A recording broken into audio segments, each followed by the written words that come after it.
Assalamualaikum warahmatullahi wabarakatuh.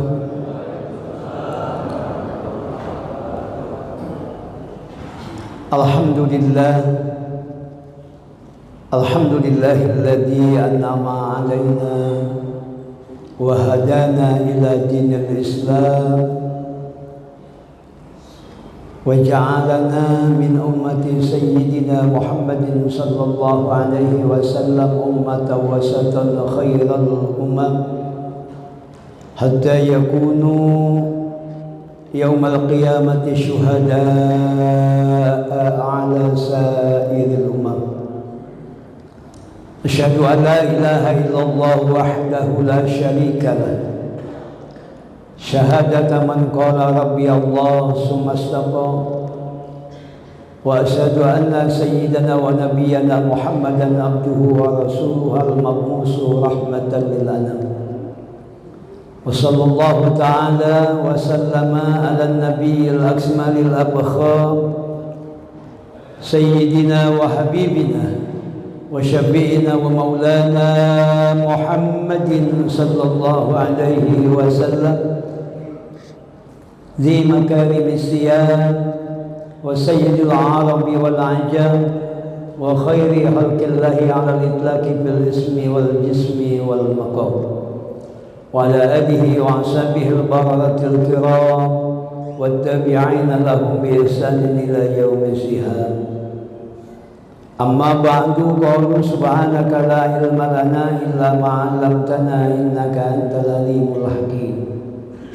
Fausikum ibadallah wa iyaya bitaqwallah faqad fazal muttaqun. Fa inna ahsanal kalam wa abyanal nizam kalamullahil hayyul qayyum ya jalali wal ikram. Allah subhanahu wa ta'ala yaqulu wa biqawlihi yahtadil muhtadun. Bismillahirrahmanirrahim.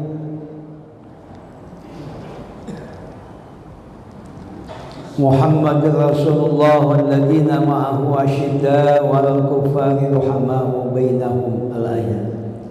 Wa qala Rasulullah sallallahu alaihi wa alihi wa sallama la yu'minu ahadukum hatta akuna ahabba ilaihi min nafsihi wa waladihi wa walidihi wan nasi ajma'in.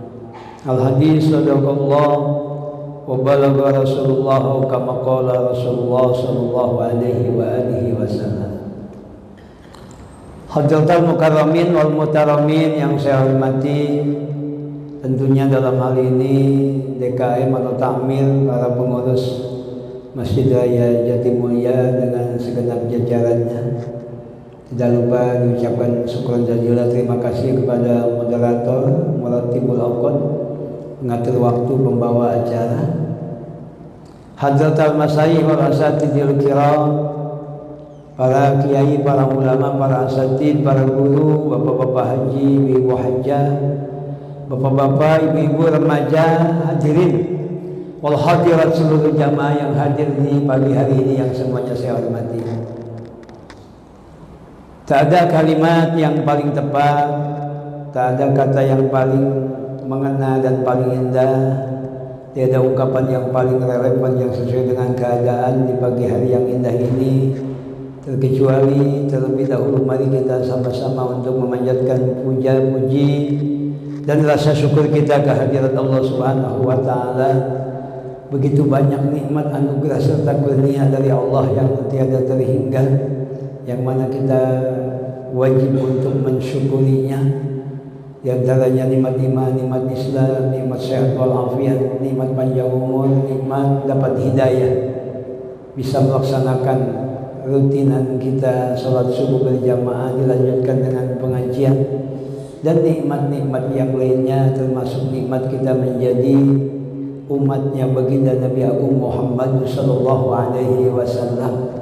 Semoga Allah menyampaikan salawat dan salamnya kepada beliau, kepada keluarga beliau dan kepada para sahabatnya, dan juga mudah-mudahan kita di akhirat nanti betul-betul diakui sebagai umatnya dan mendapatkan jaminan syafaatnya. Amin ya Allah ya Rabbal Alamin.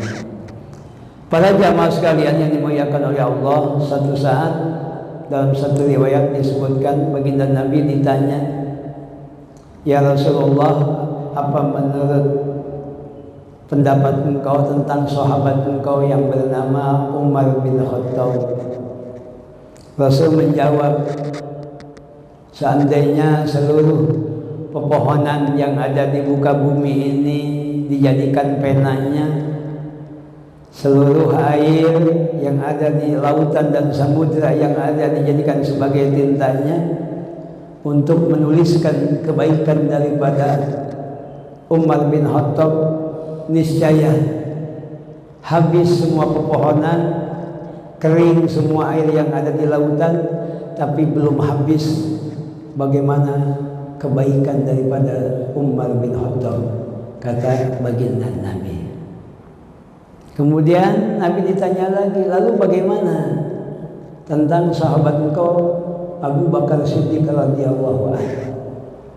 Maka Nabi menjawab,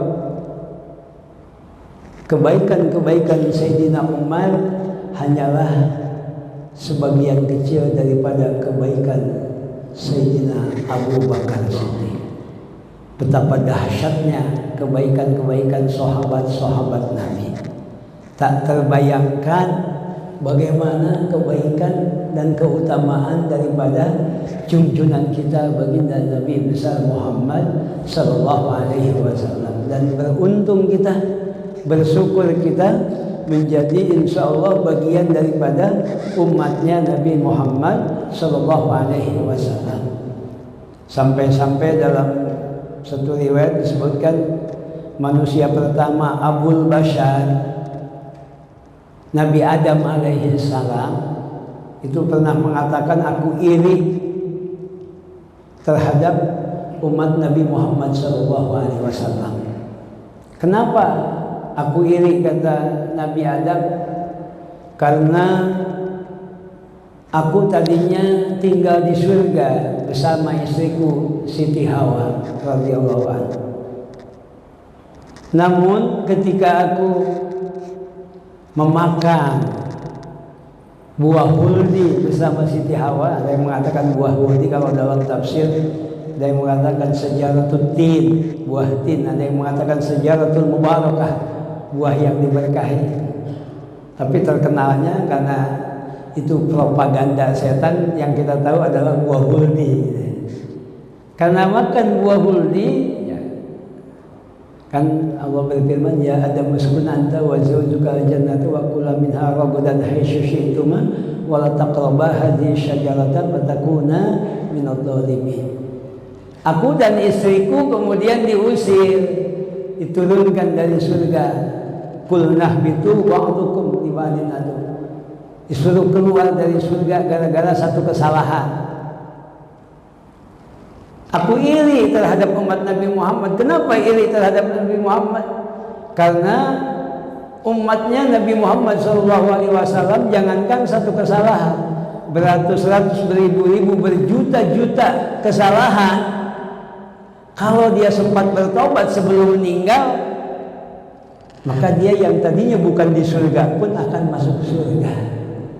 Aku satu kesalahan dikeluarkan dari surga. Umat Nabi Muhammad begitu banyak kesalahannya, justru bakal dimasukin ke dalam surga. Iri aku, kata Nabi Adam, kepada umatnya baginda Nabi Muhammad sallallahu alaihi wasallam. Dan banyak riwayat Jibril pengen jadi umat Nabi Muhammad, Nabi Musa, banyak lagi riwayat para jamaah sekalian.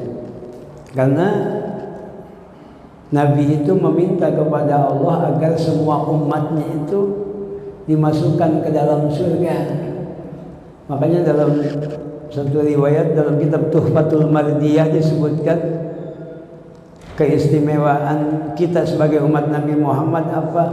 Bahwa barang siapa, kata Allah, ada umatmu 1 tahun sebelum meninggal dia sempat tobat, walaupun tadinya dia ahli maksiat, tapi 1 tahun kemudian dia sebelum meninggal sempat tobat, maka akan aku ampuni dan akan aku masukkan ke dalam surga. Kata baginda Nabi, bagi umatku 1 tahun itu lama. Bisa jadi bulan ini benar, bulan depan juga geblek lagi. Kelamaan ya Allah, kata Rasulullah. Maka kemudian kata Allah, barang siapa dari umatmu wahai Muhammad sebulan sebelum meninggal sempat tobat, maka akan aku maafkan, akan aku ampuni, dan akan aku masukkan ke dalam surga. Kata Rasulullah, bagi umatku sebulan itu lama. Untuk istiqomah dalam kebenaran, dalam tobat 1 bulan juga susah bagi umatku. Minggu ini benar, mungkin minggu depan edan lagi, kan begitu. Lama ya Allah kalau 1 bulan. Apa kata Allah? Barang siapa dari umatmu seminggu sebelum meninggal sempat tobat, akan aku ampuni dan aku masukkan ke dalam surga. Kata baginda Nabi, seminggu juga lama. Sabtu benar ngaji, Minggu besok tahu nggak benar, kan begitu. Kemudian kata Allah, barang siapa dari umatmu 1 hari sebelum meninggal sempat tobat, akan aku ampuni dan akan aku masukkan ke dalam surga. Kata baginda Nabi, bagi umatku sehari pun lama. Paginya benar, siangnya geblek, siangnya benar, sorenya geblek, sorenya benar, malamnya edan. Sehari aja lama. Apa kata Allah? Barang siapa dari umatmu sesaat sebelum meninggal, sebelum sakaratul maut, dia sempat bertobat, aku nggak peduli, akan aku ampuni dosanya dan aku masukkan ke dalam surga. Alhamdulillah. Makanya Nabi Adam iri kepada umatnya Nabi Muhammad SAW. Kata Nabi Adam, aku itu kalau tobat diterimanya kalau di Mekah. Kalau tobatnya bukan di Mekah, aku tidak diterima oleh Allah. Nah, kita umat Nabi Muhammad tobat di mana aja pasti diterima. Ya, innallaha yaqbalu taubatal 'abdi ma lam yughargir. Yang penting belum sekarat, diterima aja tobatnya. Sirik iri lah Nabi Adam terhadap kita. Kemudian kata Nabi Adam, ketika aku belum makan buah huldi, aku selalu berkumpul dengan istriku Siti Hawa. Tapi ketika sudah memakan buah huldi, aku dipisahkan oleh Allah. Bukan hanya diturunkan ke muka bumi, aku diturunkan di India. Siti Hawa diturunkan di Mekah, di Saudi Arabia, dipisahkan. Aku iri dengan umat Nabi Muhammad, walaupun maksiat siang malam, tiap waktu, tiap detik dia maksiat, tapi mereka selalu berkumpul dengan keluarganya, tidak dipisahkan oleh Allah. Iri, kata Nabi Adam. Bahkan terakhir kata Nabi Adam, ketika aku belum maksiat, aku berpakaian dengan pakaian kegagahanku, pakaian kebesaranku. Namun ketika aku memakan buah huldi, aku dilucuti, aku ditelanjangi, aku tidak berpakaian, kata Nabi Adam. Tapi umat Nabi Muhammad walaupun dia maksiat tanpa berpakaian. Maksiat apa tanpa berpakaian? Setelah maksiatnya selesai, dia kembali memakai pakaiannya kembali. Aku iri kepada umatnya Nabi Muhammad SAW. Makanya kita bersyukur jadi umatnya baginda Nabi Muhammad SAW, umat terakhir, tapi insya Allah umat yang paling pertama masuk surga. Ya, kalau dalam Al-Quran itu menjadi syuhada ala nas. Umat Nabi Muhammad umat terakhir, tapi menjadi syuhada, menjadi saksi bagi umat-umat yang terdahulu. Sehingga dalam tafsir itu ditanyakan, kok bisa umat terakhir menjadi saksi bagi umat-umat terdahulu, menjadi saksi bagi nabi-nabi, dia sudah menyampaikan risalahnya terhadap umatnya masing-masing, padahal dia umat terakhir. Tahu dari mana? Ternyata umat Nabi Muhammad tahu bahwa nabi-nabi dahulu menyampaikan risalahnya tidak lain dan tidak bukan karena semuanya dijelaskan di dalam kitab suci Al-Quran. Ini para jamaah sekalian, kenapa umatnya menjadi umat yang terbaik, umatan wasato? Karena nabinya juga nabi yang terbaik, Sayyidul Anbiya wal Mursalin, pimpinan para nabi, pimpinan para rasul. Tadi sudah disebutkan, Sayyidina Umar aja begitu banyak kelebihannya. Segitu banyaknya baru dihitung satu kebaikan daripada kebaikan Umar bin Khattab, satu kebaikan daripada Sayyidina Abu Bakar Siddiq. Bisa dibayangkan betapa banyak keutamaan Nabi kita baginda Nabi Muhammad SAW, sehingga begitu banyak hadis yang menceritakan keutamaan beliau. Begitu banyak kitab-kitab rawi, kitab-kitab sirah nabawiyah, kitab sejarah, kitab maulid menjelaskan tentang beliau. Diceramahkan siang malam di bulan Rabiul Awal dan bulan-bulan yang lainnya, nggak pernah habis menjelaskan tentang kehebatan dan keutamaan baginda Nabi Muhammad sallallahu alaihi wasallam. Ribuan nazom, ribuan syair, ribuan lagu diciptakan dalam memuji, menjelaskan kehebatan dan keutamaan baginda Nabi Muhammad sallallahu alaihi wasallam, umatnya yang terbaik karena nabinya memang nabi yang terbaik. Dalam hal ini saya tidak akan banyak menyampaikan, saya hanya akan menyampaikan satu hadis dari sahabat Jabir radhiyallahu an, hadis riwayat Imam Bukhari ya. Nabi mengatakan, "Utitu khamsa hisalin lam yu'tahunna ahadun minal anbiya'i qabli." Kata baginda Nabi, aku diberikan oleh Allah 5 keistimewaan yang tidak diberikan kepada nabi manapun sebelum aku. Kata baginda Nabi. Mana 5 keistimewaan baginda Nabi yang tidak diberikan kepada nabi yang lain? Yang pertama, kata baginda Nabi, nusirtu birru'bi masirata syahrin. Nusirtu, aku ditolong, birru'bi, dengan rasa gentar, rasa takut, masirata amin, perjalanan, masirata syahrin, perjalanan 1 bulan. Apa maksudnya hadis ini? Al-hadis mudillatun illa lil fuqaha. Hadis itu bisa jadi menyesatkan kalau bukan dipahami oleh para ahli fikih, oleh orang-orang ahli agama. Makanya saya nggak berani menjelaskan tanpa terlebih dahulu melihat bagaimana ulama menafsirkan hadis ini. Al-Imam Ibnu Katsir menyebutkan bahwa maksudnya adalah keistimewaan Kanjeng Nabi yang pertama, Nabi itu ditolong oleh Allah, musuh-musuh Nabi itu diberikan di dalam hatinya rasa gentar, keder, gentar, keder, takut. Perjalanan 1 bulan. Apa maksudnya perjalanan 1 bulan? Kan kalau zaman Nabi kan Nabi sering melakukan peperangan ya. Kurang lebih ada 27 peperangan ya umat Islam zaman Kanjeng Nabi. Dan banyak nabi yang ikut berperang di situ. Nah, para jamaah sekalian, kalau perang itu kan ada jadwalnya, Pak. Enggak langsung serbu mumpung lebih tidur, ada aturannya. Boleh-boleh perang ya, bocah-bocah mau tawuran aja janjian. Kita hari apa ya kita tawuran? Di mana kita tempat tawurannya? Jam berapa kita tawuran? Tahu-tahu ada yang ngambang, ada 7 orang kemarin kan gitu ya. Iya, tahu-tahu ada yang ngambang aja 7 orang. Itu tawuran, itu janjian, apalagi perang. Dijadwal. Bahwa bulan sekian perang dengan mana.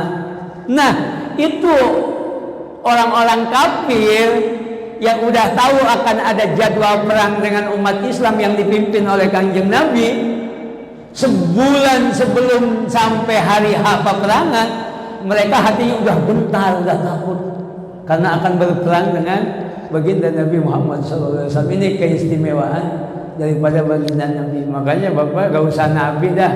Kita ketemu ulama besar, kita ketemu kiai, kita ketemu guru kita aja beda, kita perasaan takzim dan haibahnya kita beda. Iya, makanya kita cium tangan, tabaruk ngalap berkah itu ya. Itu kenapa? Karena memang ada aura ya, ada aura. Nggak usah bilang Nabi. Kita ketemu ulama, ketemu habaib atau ketemu siapa, ada rasa segannya di dalam hati kita. Itu pewarisnya para nabi, apalagi baginda nabinya para jamaah sekalian. Yang pertama itu ya. Kemudian yang kedua, waju'ilat liyal ardu masjidan wa tahura. Yang kedua, keistimewaanku tabaraka Nabi, dijadikan bagiku bumi ini masjidan sebagai masjid, wa tahura dan suci. Apa artinya maksud daripada tafsir hadis tadi para jamaah sekalian? Ibnu Katsir lagi-lagi menyebutkan maksudnya begini, bahwa nabi-nabi terdahulu dengan umatnya, mereka itu hanya diterima ibadahnya kalau dilakukan ibadahnya atau sholatnya itu di masjid, di mushola atau di tempat-tempat ibadah. Tidak bisa dilakukan di rumah, di mana saja. Jadi ditentukan, sholat kalau nggak di masjid nggak diterima sama Allah. Itu umat-umat Nabi terdahulu. Tapi khusus umat Kanjeng Nabi Muhammad SAW, sholat di masjid boleh, di mushola boleh, di rumah boleh. Makanya karena dibolehin, banyak yang subuhnya di rumah nggak ke masjidnya, yang berjamaah nggak berjamaah. Kenapa? Di rumah juga boleh. Yang boleh itu bukan berarti nggak ke masjid, artinya sah walaupun sholat di rumah, tapi jangan sampai nggak berjamaah ke masjid. Karena di beberapa riwayat kan udah diultimatum oleh Nabi ya pentingnya sholat berjamaah. Cuman memang Imam Syafi'i itu salah satu fatwanya yang paling ringan terhadap berjamaah ini.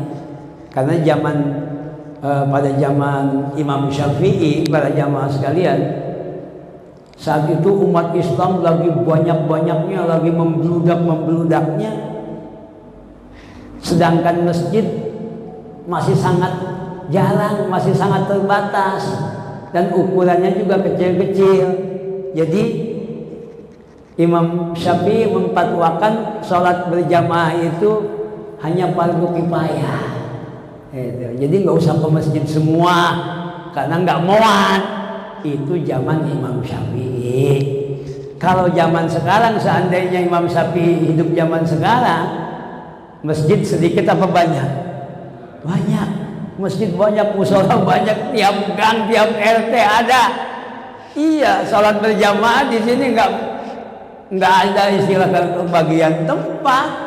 Iya, Jumatan aja masih muat, yang segitu banyak.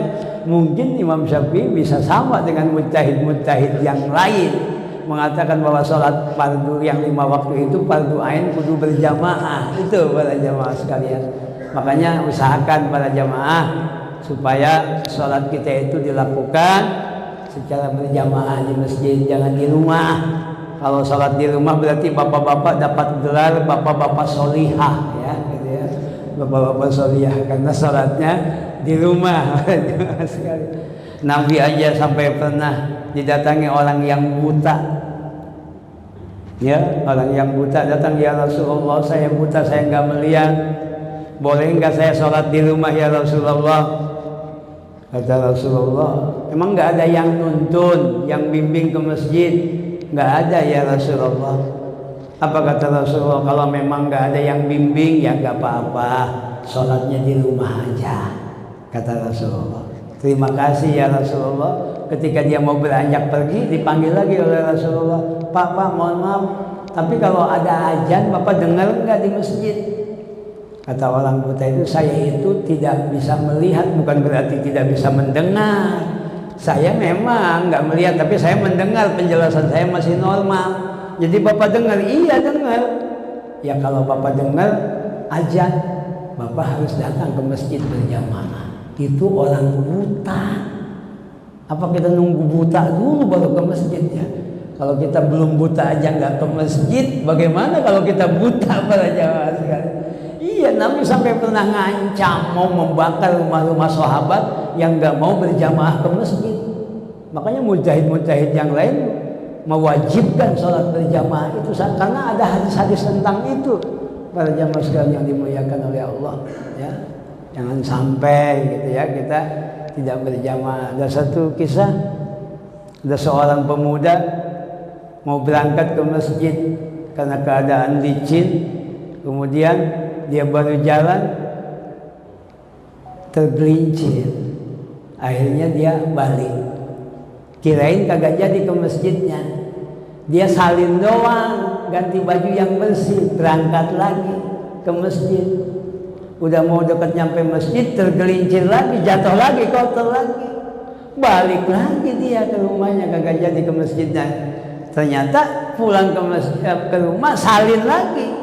Ketika salin lagi, pakai baju yang bersih, ada yang datang bawa pelita, bawa damar yang untuk menerangi jalan pemuda tadi. Ayo diantar bang ke masjid, diantar ke masjid. Sampai ke masjid, ayo pak masuk. Emang bapak nggak masuk? Enggak, saya nggak masuk, nganter doang, kata yang tadi.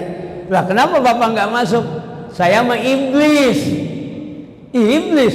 Kenapa kok iblis nganter saya berjamaah?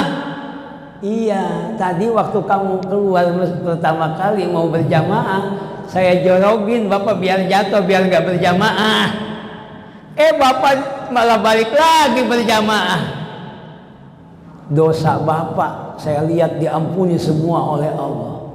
Saya jorogin lagi pas yang kedua kalinya. Wah, dikirain bapak putus asa nggak bakal ke masjid lagi, malah salin, pakai baju bersih lagi, balik lagi ke masjid. Bukan hanya bapak, saudara bapak semuanya diampuni dosanya gara-gara bapak ini. Balik lagi berjamaah, bukan dia dong, saudara-saudaranya ikut diampuni sama Allah. Makanya pas lihat bapak mau balik lagi, saya takut bapak jatuh lagi, saya kasih lampu aja biar terang. Takut bapak jatuh lagi, ntar balik lagi, saya khawatir sekampung nanti orang bakal diampuni sama Allah. Sia-sialah saya usaha selama ini. Itu betapa dahsyatnya Pak. Itu salat berjamaah itu yang kadang kita nggak tahu pahalanya, padahal luar biasa. Apalagi subuh ya, isya ya. Man shallal isya fi jama'atin faka'annama qamal lail nisbah. Man shallal subha fi jama'atin faka'annama qamal lail kullah. Barang siapa yang sholat isya berjamaah, maka dia seolah-olah tahajud separuh malam. Barang siapa sholat subuh berjamaah, maka seolah-olah dia tahajud sepanjang malam. Luar biasa. Law ya'lamuna ma fil isya'i wa subi ma'al jamaah la atauhuma walau habwan, kata Nabi. Kalau orang tahu apa pahala dalam sholat isya dan sholat subuh berjamaah, niscaya mereka akan datang kepada tempat berjamaah tadi walau habwan, walaupun dengan merangkak. Kalau orang tahu tentang pahala berjamaah, cuman karena banyak yang belum tahu, atau memang tahu tapi belum yakin, makanya boro-boro yang merangkak, yang jalan kaki, yang punya motor, yang punya mobil pun masih banyak yang belum mau berjamaah. Nah inilah kembali keistimewaan kepada Kanjeng Nabi, bahwa untuk Kanjeng Nabi sholat dimanapun boleh, di rumah boleh, di kendaraan bisa, di pesawat bisa, ya, di kereta bisa, di mobil bisa, di pinggir jalan juga bisa. Iya, ayyuma rajulin adrokat hussolah fa yusolli min ummati fa yusolli, kata Nabi. Siapapun dari umatku kemudian datang waktu sholatlah dimanapun dia berada. Kalau lagi piknik kadang di sungai, di batu-batu sholat kan sah, masih boleh. Iya, di hutan sholat sah. Itulah keistimewaan Kanjeng Nabi Muhammad SAW. Wa tahura, dan dijadikan bumi ini tahura, suci. Apa itu suci para jamaah sekalian? Maksudnya apa? Maksudnya adalah bahwa sebagaimana kita sering kaji dalam kitab-kitab fikih, kalau ngaji bab fikih, di antara salah satu syarat sahnya sholat itu kan harus suci dari hadas kecil dan hadas besar. Kalau hadas kecil menghilangkannya dengan wudu. Kalau hadas besar menghilangkannya adalah dengan mandi. Wudu dan mandi menggunakan air, ya, menggunakan air, ya. Tuh. Lalu bagaimana ketika air itu tidak ada, atau air ada tapi ada alasan tidak boleh menggunakan air? Umpamanya dokter ngelarang kamu nggak boleh kena air. Apakah kemudian kita boleh tidak sholat karena tidak bisa wudhu, karena tidak bisa mandi? Tetap sholat harus laksanakan. Ada toharoh darurat yang namanya tayamum.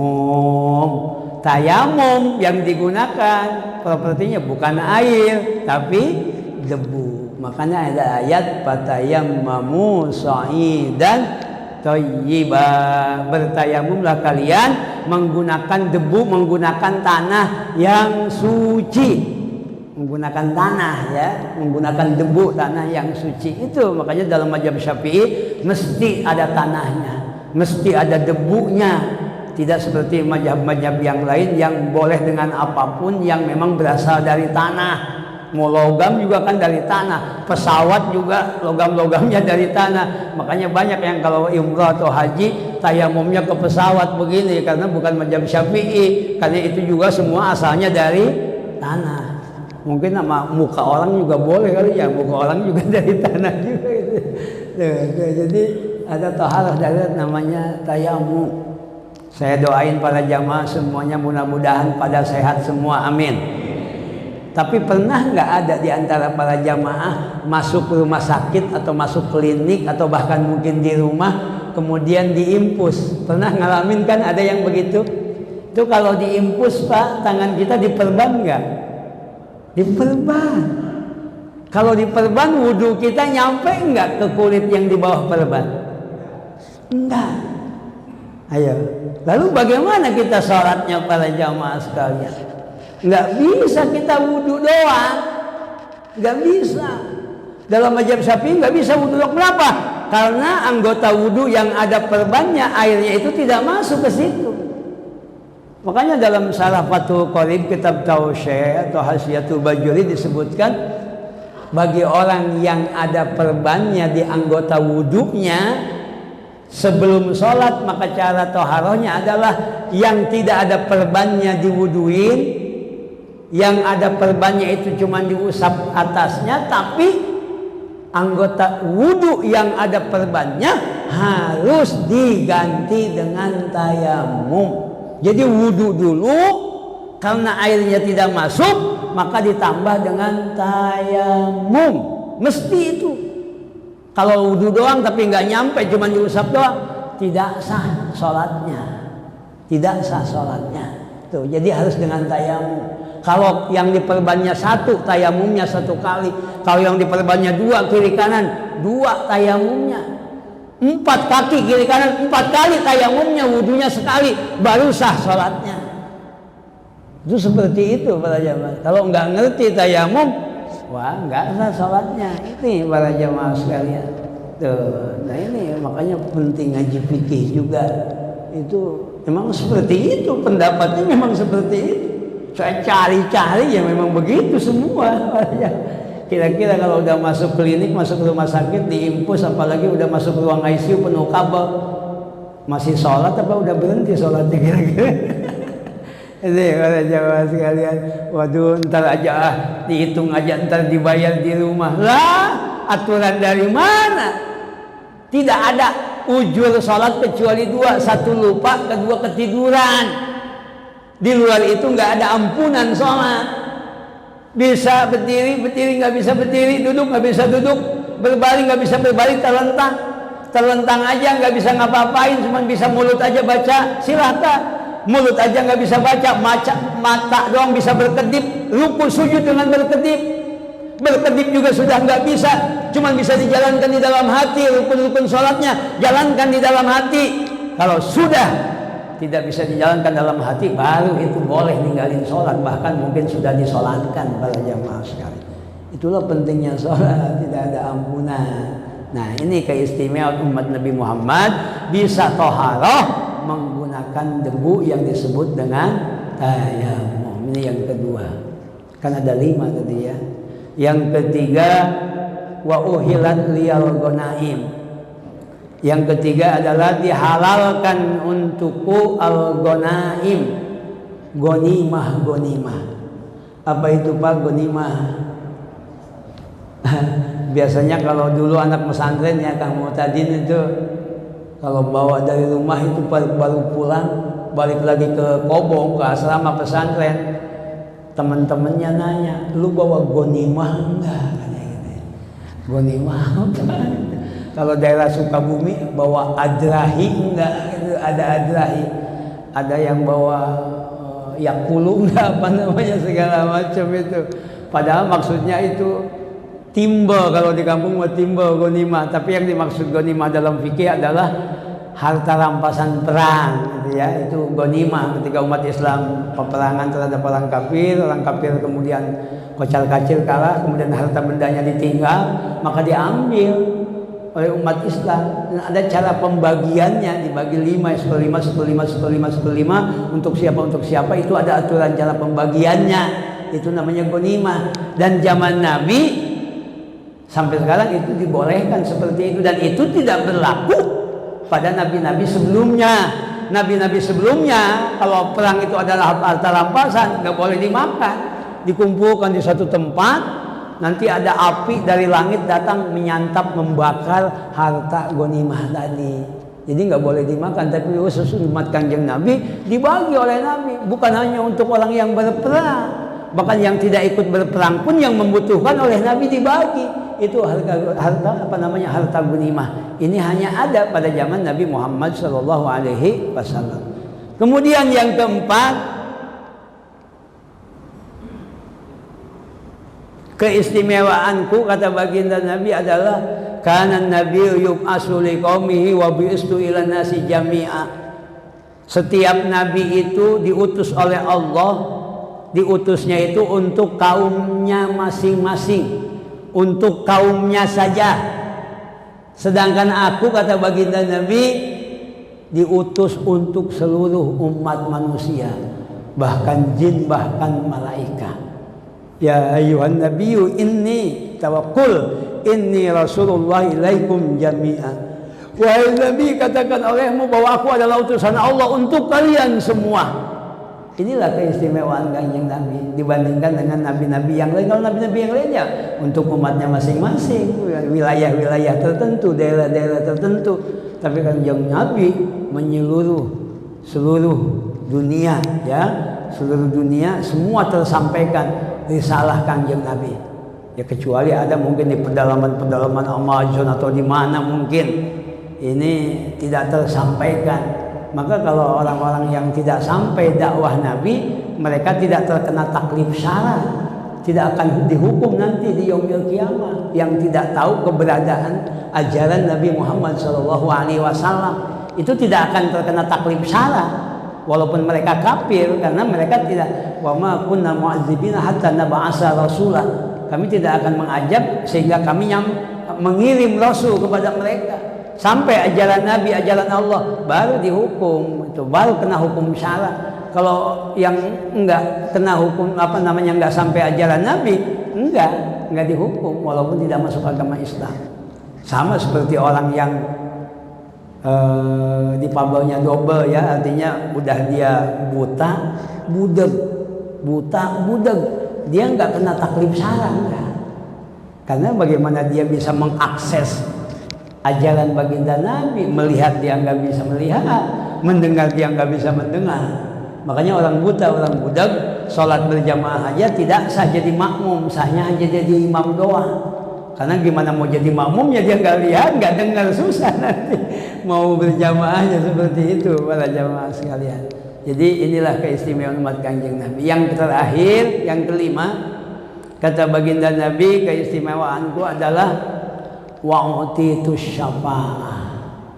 Aku diberikan rekomendasi oleh Allah untuk bisa memberikan syafa'ah. Ini Nabi yang lain juga kan diberikan kesempatan untuk syafa'ah. Bahkan para malaikat, bahkan para aulia Allah, para sahabat, orang-orang soleh, semua juga berikan, dapat wewenang, dapat rekomendasi untuk syafaat. Man dzalladzi yashfa'u indahu illa biidni, yang dapat izin dari Allah. Syafaat semuanya milik Allah. Qul lillahi syafa'atu jami'a, katakan bahwa syafaat itu semuanya milik Allah. Ya kalau umpamanya Nabi boleh nyafaatin, yang lain juga boleh, lalu di mana keistimewaan Kanjeng Nabi?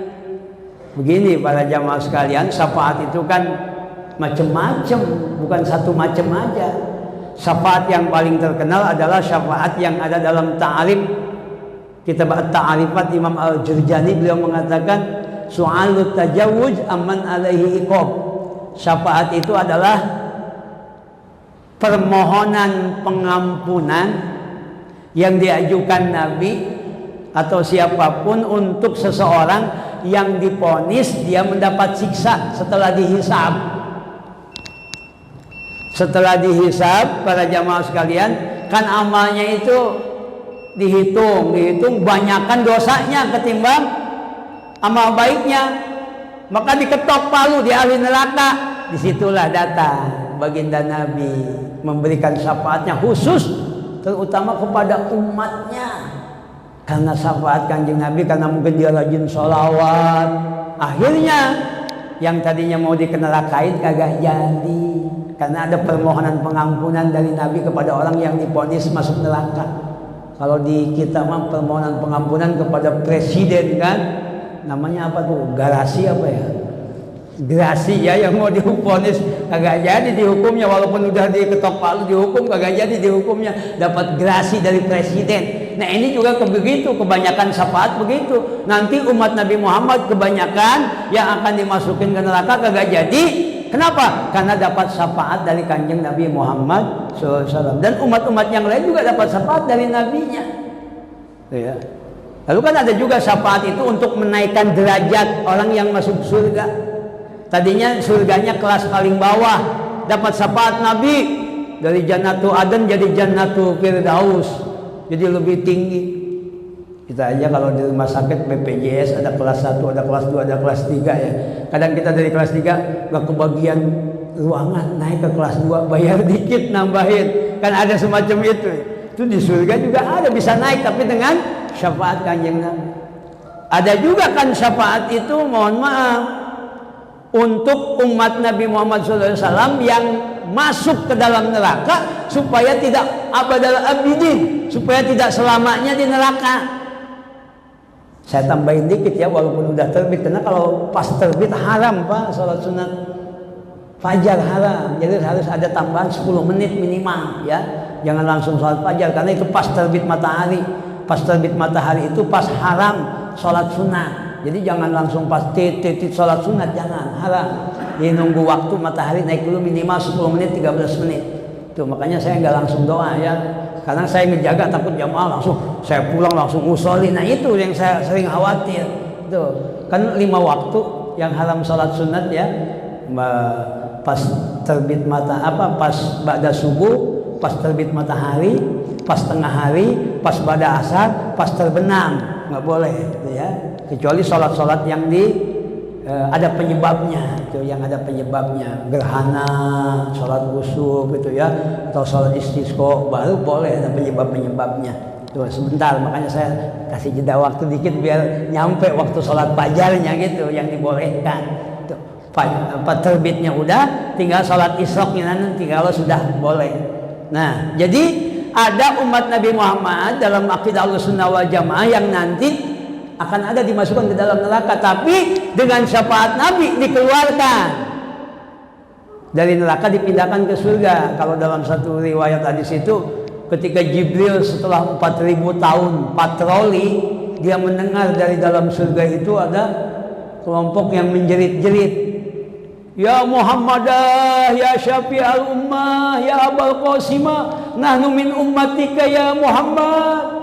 Wahai Muhammad, wahai Abul Qasim, wahai pemberi syafaat umat, kami adalah umatnya Nabi Muhammad. Kedengaran nama Jibril, laporan nama Nabi di surga, wahai Rasulullah, ada umatmu yang masuk surga. Yang benar, iya.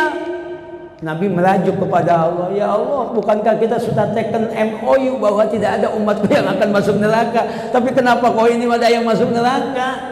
Apa kata Allah? Lah dia tuh pas ditanya sama malaikat ketika orang yang ke surga udah masuk, yang ke neraka udah masuk semua, tinggal rombongan doang, ditanya sama malaikat, ini rombongan mana? Kagak ngaku umat Nabi Muhammad karena malu, dia banyak maksiat. Jangan banyak ngomong, malaikat masukin aja kalau mau ke neraka, masukin aja kan begitu, dia kira enak. Baru setelah masuk neraka mereka nggak kuat, baru dia menjerit, baru ketahuan. Itu pun setelah 4000 tahun malaikat Jibril patroli. Dikeluarkan dari neraka dengan syafaat Kanjeng Nabi, ceritanya panjang. Dimandikan di haud Kanjeng Nabi, cantik lagi, ganteng lagi, muda lagi, baru masuk ke dalam surga. Nah, orang-orang mengatakan ini adalah utaqaul rahman, orang-orang yang dibebaskan oleh Allah yang sifatnya rahman. lagi yang mengatakan jahannamiyun, ini adalah mantan residivis jahanam. Itu masuk ke dalam surga itu para jamaah. Itu berkah syafaat Nabi. Sampai di Al-Qur'an ada ayat rubama yawadul ladzina kafaru law kanu muslimin. Orang-orang kafir itu yang di neraka, ya kenapa kita dulu nggak masuk Islam? Kalau kita dulu waktu di dunia masuk Islam, kita juga nggak bakal selamanya di neraka. Kita juga akan keluar dari neraka pindah ke surga. Menyesal orang-orang kafir. Jadi ada Pak orang Islam yang masuk ke dalam neraka. Anehnya ada seorang sufi yang berdoa, ya Allah jadikan saya termasuk salah satu dari orang tersebut. Itu sufi yang nggak pernah jarang maksiat, yang ahli ibadah, minta jadi golongan tersebut. Kita yang banyak dosa aja perasaan itu aja nggak mau kita, masya Allah ya Rabbi. Lalu di mana keistimewaan Nabi? Bukan saat itu Pak, saat kiamat pertama kali terjadi, wa nufiya fi suri fa idahum minal ajdasi ila rabbihim yansilun. Ketika sangkakala ditiup oleh malaikat Israfil, kiamat dibangunkan dari alam kubur, digiring ke mahsyar. Terjadi kekacau balauan yang luar biasa di mahsyar. Adam tidak sanggup, Nabi Nuh tidak sanggup, Ibrahim tidak sanggup, Musa tidak sanggup, Isa tidak sanggup untuk merepehkan atau untuk mendiamkan, untuk menenangkan orang yang begitu terjadi kacau balau di mahsyar. Disitulah baginda Nabi, satu orang manusia yang mampu mendiamkan, menenteramkan kekacauan yang terjadi. Itulah yang disebut dengan syafaatul uzma.